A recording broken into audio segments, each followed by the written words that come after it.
friends. Well, as one of you rightly pointed out recently, it has been a while since I've done a van tour. I think my last one was about 18 months ago and I have done a lot to the van this year. So without further ado, let's get into it. So we'll start off in the front cab talking about what type of vehicle I do have. So I have a Toyota Hiace commuter super long wheelbase.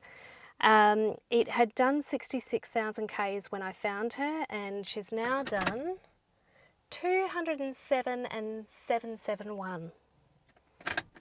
And I've had her 4 years.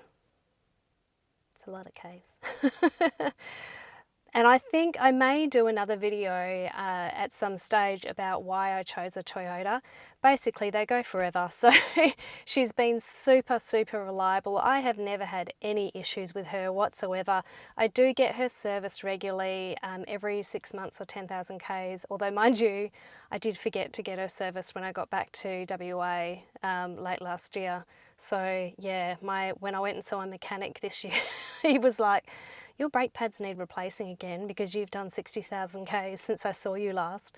Anyway, I do take her for servicing over the other side of the country when I'm there as well. So anyway, so what are some of the things I've done to the front cab?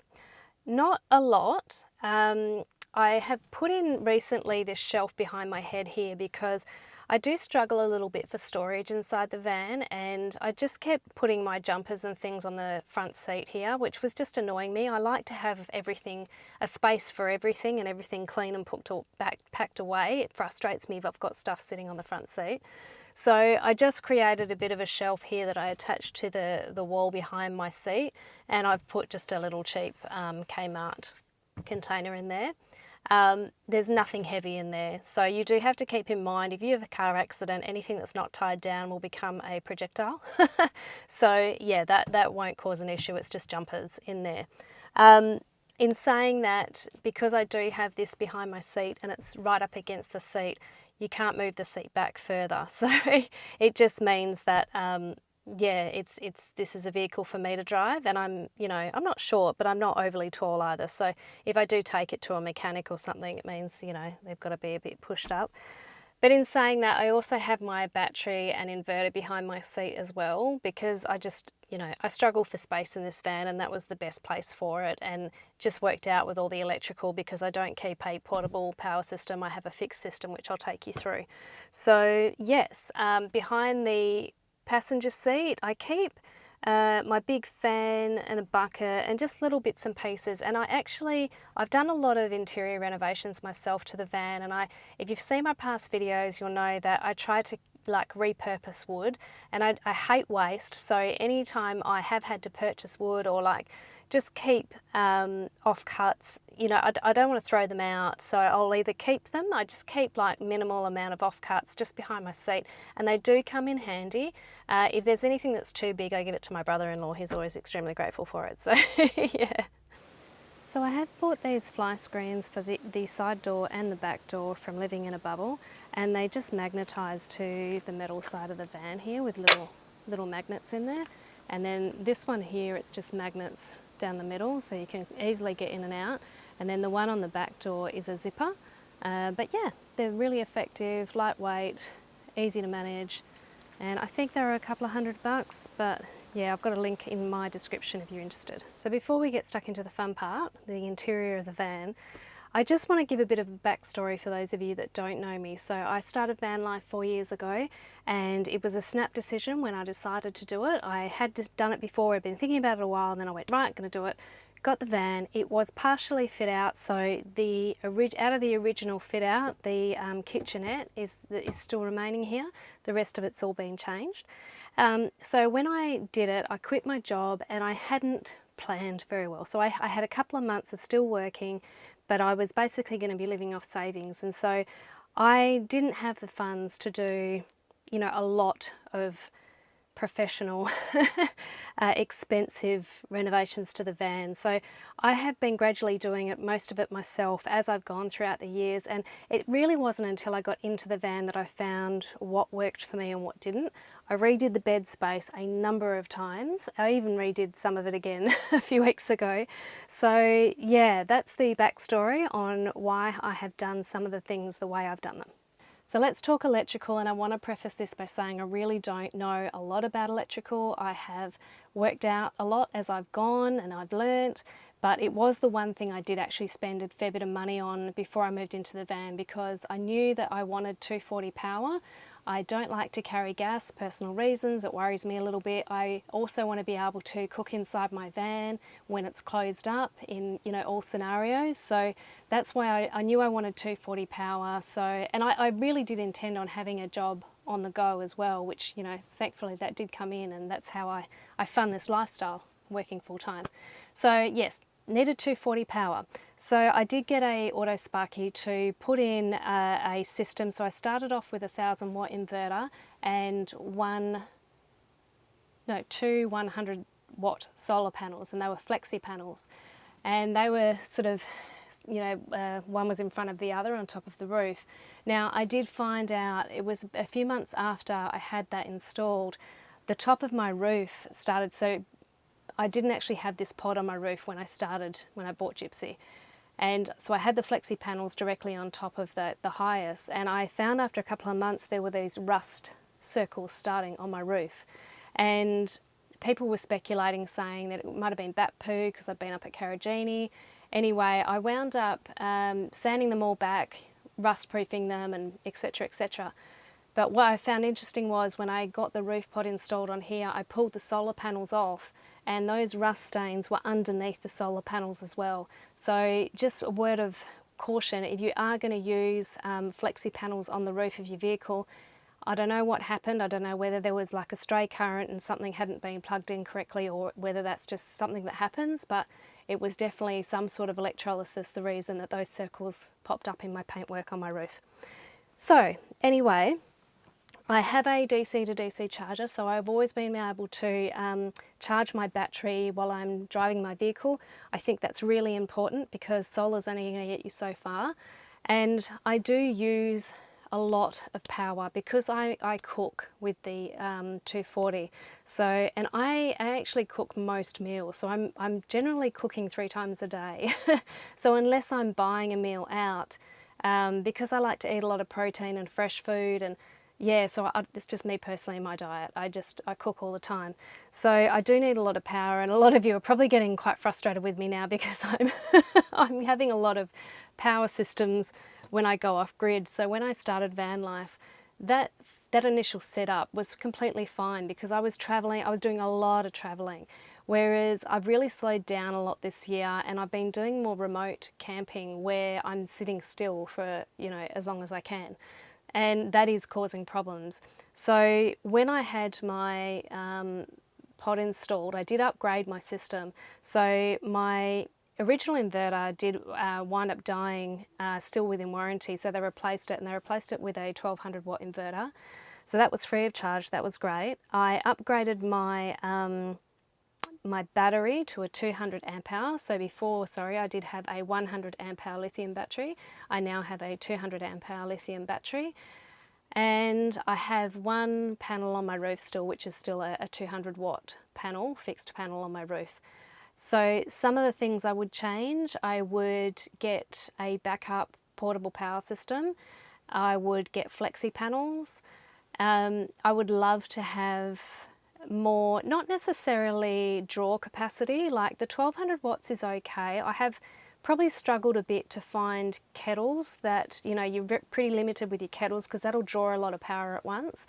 But the other cooking items, like I use my Instant Pot and my Kick-Ass grill and my little George Foreman grill, and they're all under 1000 watts, and they're fine. Like I don't really need more draw than that. So it's more the battery storage. Like I'd love to be able to store more power and also get more power from the sun. So yeah, I think I will definitely invest in some some portable panels and potentially a portable power system.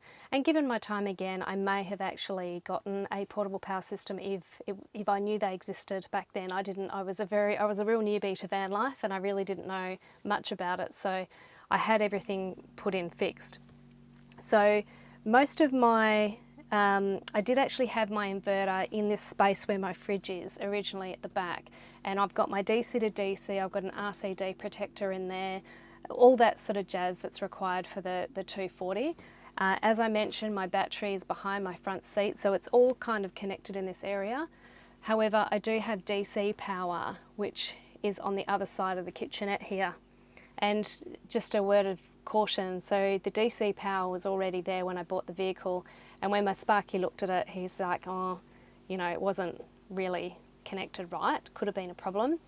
And it kind of was a problem for me because I used to have a pull-out fridge here, and to be honest, the pull-out fridge is just a pain for me. I know a lot of other people like it, but it's just a pain to pull it in and out, to dig and delve into that deep fridge.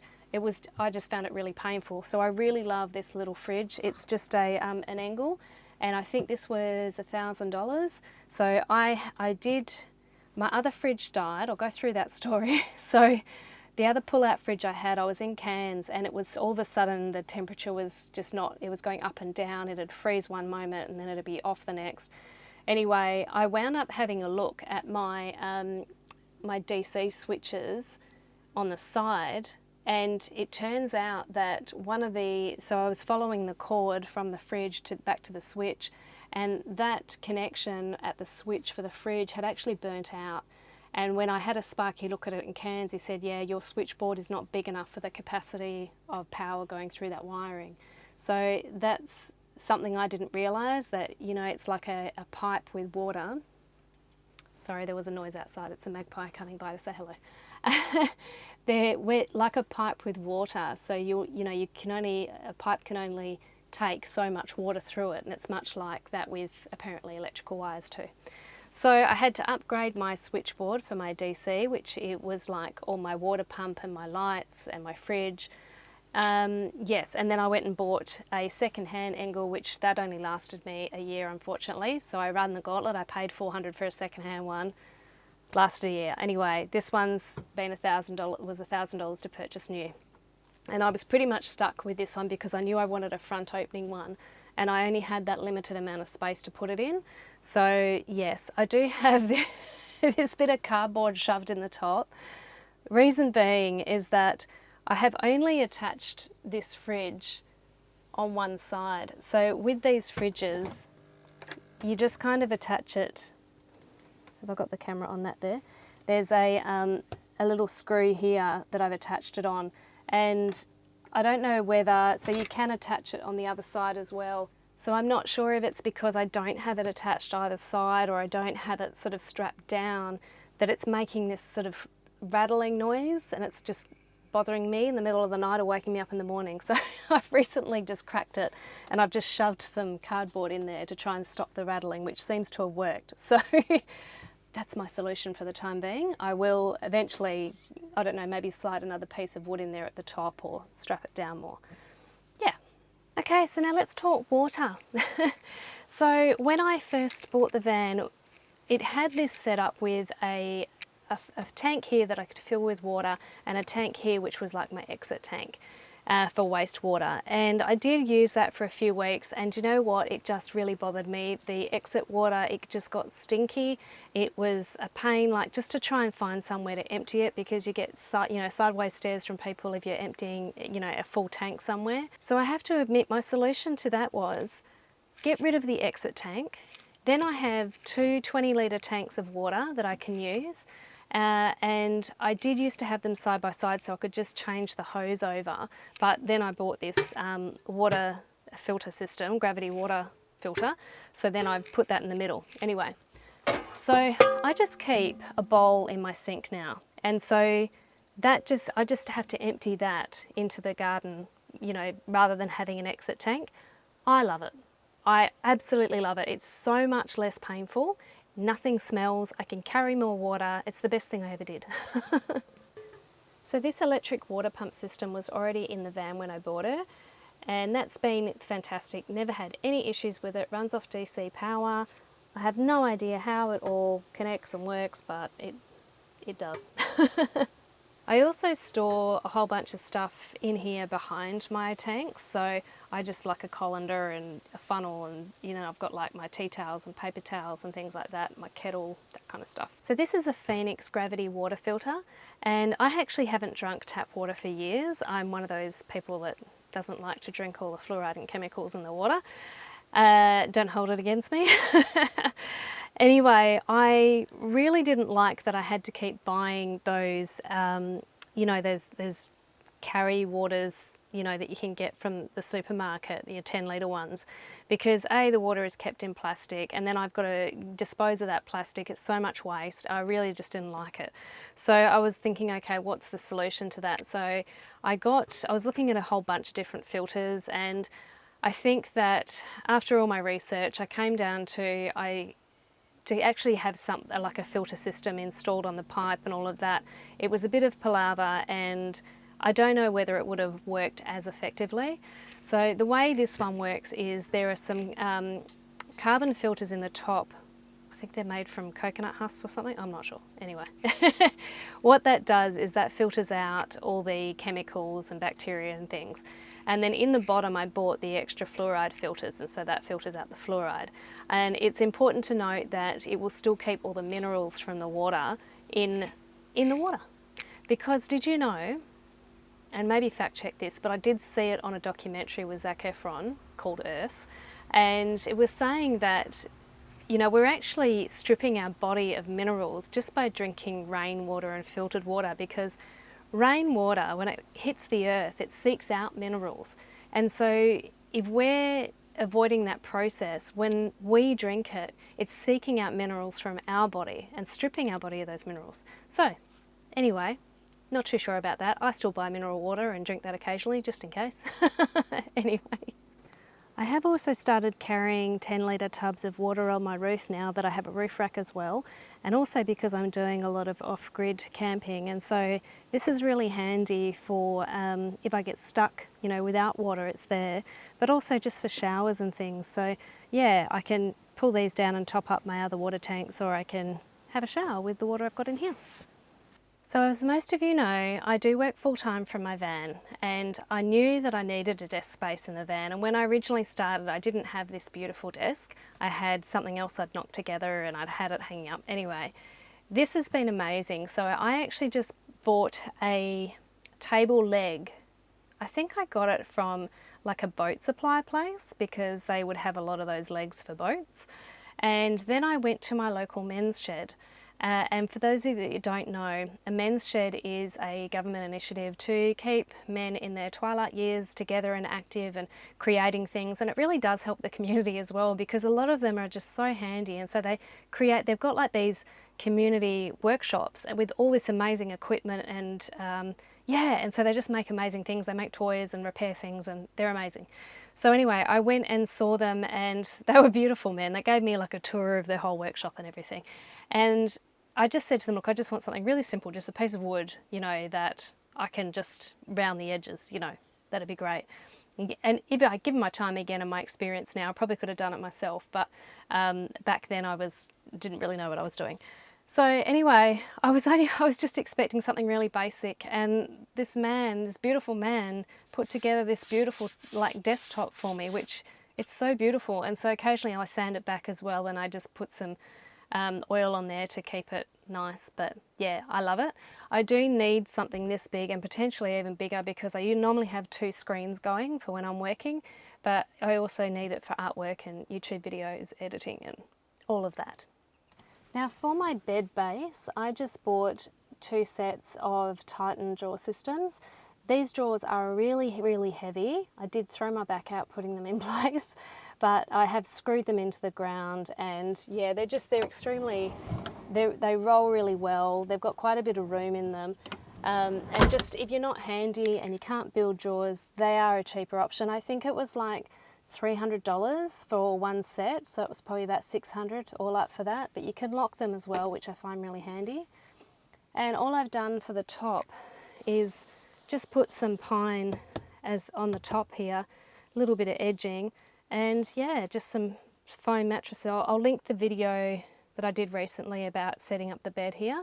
And so my bed at the moment, I am 170 odd or 171 in height, and my feet touch the end just, and I think it was 1140 in width that way.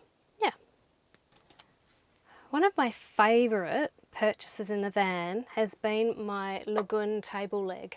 So what I love about the recent renovation I did is that I have this separate sort of bed space here, so I can sit at the window, I've got my table, and it just separates it out from the desk, because I'm so often sitting at that desk. I don't really want to sit there and watch something on my laptop at night at the desk, because I'm sitting there all day. So it's nice to have a separate space that I can separate myself from work.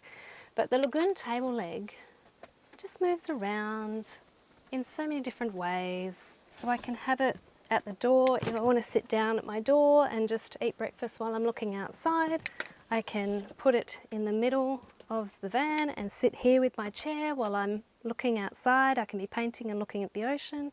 I can sit in my couch seat and just pull it around in front of me. It's amazing, and it just moves in so many different ways. Now I did cover the tabletop itself I made myself with some off-cut wood that I had left over from the van renovations. And then what I did, I put some stick-on tiles from Stick-on Tiles Australia on the top. And what it turned out I actually loved about these is that they're a little bit grippy, like sticky. So I can leave this stuff on here while I'm driving and it doesn't move. It doesn't fall off. It's great, because quite often my artwork, it'll sit there while I work on it over like a 2-month period. So it's been really handy. So this couch here, I do kind of shove my clothes that I've been wearing on and off for the week under there. I keep my cushions and things here, but I also have a lot of storage under there as well, and so I can lift that top up. I've mainly got all my art supplies in there, so unfortunately I had to buy a whole bunch of envelopes so that I could send orders out, and they take up a lot of space in the van. But I can also just open this up, so if I want quick access to something at the front, I can do that. However, I did come across a problem recently. So when I only recently, a few weeks ago, did this extra pine on the top of my bed. So my bed used to stop here, and I've extended it slightly because I did all the measurements and I was like, well, that'll work, that'll be great. But what I didn't think about was when I want to lift this up, it's actually going to hit this here. So when I lift that up, I can't lift it any higher than that now. So oops. So I might just have to cut in on this pine a little bit and cut that section off. Either that or cut that one. I might cut this back a little bit so that I can then open that up completely. But you know, best laid plans. We think we can do everything. What do they say? Measure twice, cut once. So this little seat at the door was something I renovated this year as well, and I actually have attached this backing to the back of this as well. But it's great for a little seat. I use it quite a lot, but it's also really good storage as well, so I keep my Instant Pot in there. Yeah, so I love that for storage. And then this little cupboard here, I just got it from IKEA, so that's been really handy. I just put in some little door grips on the inside so that it would stay closed. Yeah, so I just went to IKEA with the measurements I needed, and they had something, and it was only, I don't know, I think it was under $100. I do have more storage at the back of my van here because the drawers only take up so much room. They obviously come right to the back of the van, but either side I've got a bit of room. So in here, at the very back, I just kind of shove anything I don't really need, any like winter jackets or tax paperwork that I needed to keep. And then I just put all my swimming and snorkeling and diving gear here. I keep my rubbish picker-upper at the back here, so it's not touching anything because I pick up all sorts of gross stuff with that. I've got my fire extinguisher here, and then in here is more like all my hardware kind of stuff, so my drill and my toolbox, my ladder. I do keep like my hammock in there, any other rugs or tablecloths, things like that I don't really need direct access to. So the whole plan when I built the van out was that I wanted access to as much as I could locked inside my van, so I didn't have to get out of my van in, you know, if I was in a dodgy place or it's late at night. So yeah, that's sort of stuff that didn't really need access to straight away. I have done a few videos on curtains, but this one here at the back is from Living in a Bubble again, and it is really good. It's black on the outside, grey on the inside. It just magnetises around the edges and it's really good block out. I did only recently buy that curtain. It was on special and it is still a couple of $100 per curtain, so it can get quite expensive if you're doing the whole van. And like I said, when I started, I was trying to do it on the cheap because I wasn't working and I was living off savings. So I did make my own curtains, and I will link other videos where I've gone through how I made them, but essentially I did the same idea as what Living in a Bubble provide. I got the curtains that were already in the van, just repurposing once again rather than wasting. So I used those for the inside of the curtain. I bought some off-cut block-out curtain from Spotlight that was in the off-cut bin, and I got some shed insulation. So this is the shed insulation. I've had a few of you asking me what is shed insulation. Just look it up, it's in Bunnings. So that's just kind of like a few mil thick. And I just put that, it's lightweight. I think that was about $100 for a big roll of it. And I put that on the inside. I then just hot glue gunned some magnets into the edges.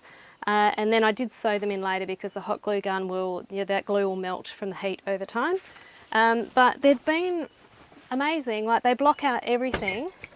So easy to put in. Except that I picked the wrong curtain to put on that that window.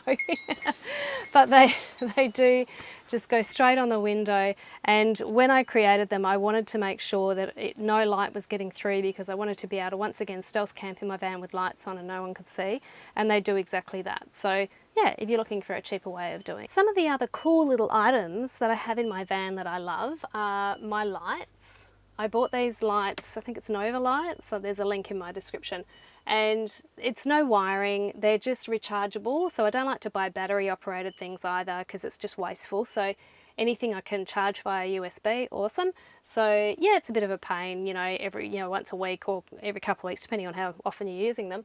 Yeah, you just got to charge them up, but they charge reasonably quickly. You can have like a night light on at the top, or you can have different varying degrees of light coming out the bottom.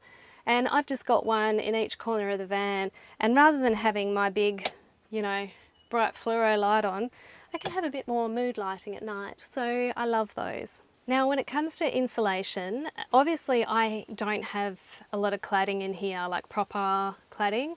A, because I can't, because I've got a leaking roof. And B, like I said before, it's a little bit more problematic with a Toyota Hiace, with the way it bends in. It's just a bit of a pain, doing all the cladding. And to be honest, I really couldn't be bothered doing it all myself. On top of everything else I do, just don't have the time and energy. So what I did was I created these little tiles for the side of the van, just to cover up the metal and give it a little bit of insulation. So disclaimer, like I just used was it a 3mm ply? I'll link all these videos anyway. I think it was a 3mm ply I used on the pod, and I've got a little fairy wren, a blue fairy wren at the door of my van. Oh my gosh, is he going to stay there and I can get him on camera? Bugger, I missed him. Do you know what I did this morning though? They're out there eating the food now. This morning I was sitting at the picnic bench out there and I was sort of meditating, and I had the sun shining on my face, and then I opened my eyes up and there was this beautiful little blue fairy wren. He's back again.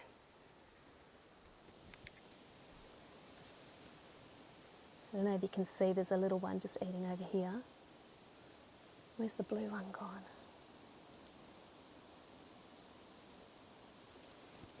Oh, he's in the bushes over there.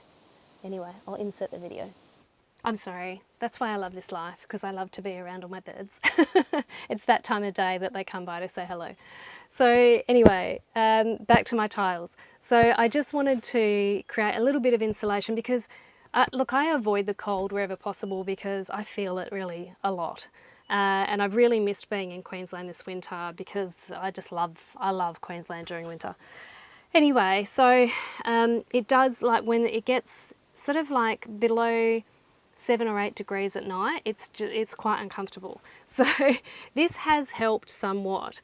So I just bought cork tiles from Bunnings, and then I got just some cotton fabric from Spotlight, and once again I just staple gunned some magnets into the back, and then I can just whack them on like that. So it's a really reasonably cheap, easy, just no fuss kind of way to cover up parts of the van that are ugly. And yeah, so I did that with up here as well, just to cover that side of it. So staple guns are awesome. I love my staple gun.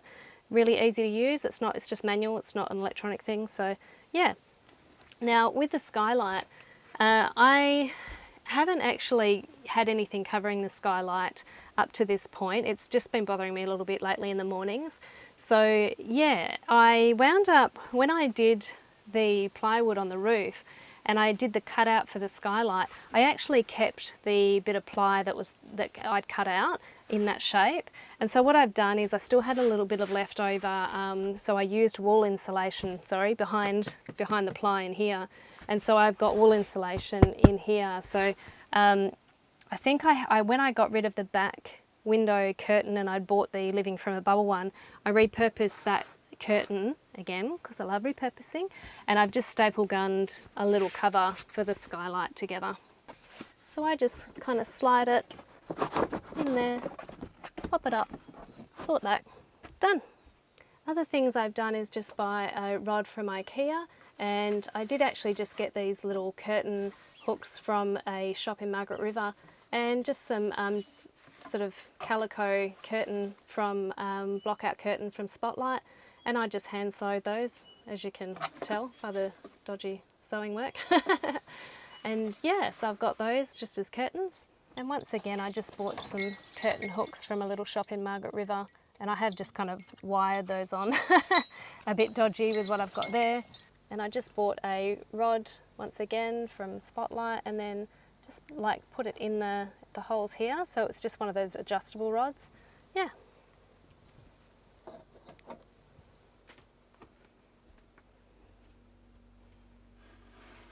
And I just really love all the little decorative pieces that I've put in my van. It really just makes it my home. It gives it my vibe. All the different cushions that I use. Yeah, just makes it home. And one of my favourite things in the van is this beautiful artwork that I've got by a local artist. So gorgeous. I love having these up in my van. I think they're available on her website now, eucalyptdesigns.com.au. Well, I hope you've enjoyed this van tour of my little home on wheels. I absolutely love this lifestyle, and I will want to do it as long as I possibly can. I love this size van for me. It's been completely perfect. I can still drive her in most places. I do have to be cautious if I'm going to shopping centres and things, especially with the extra head clearance now. But yeah, it's been an amazing ride, and I can't wait to just keep going and going. But yeah, please make sure to comment below with any questions you have, anything else that you want to see. Hopefully I haven't really forgotten anything. I probably have, but that's all right. Just means I get to do another video later. Many happy travels to you all.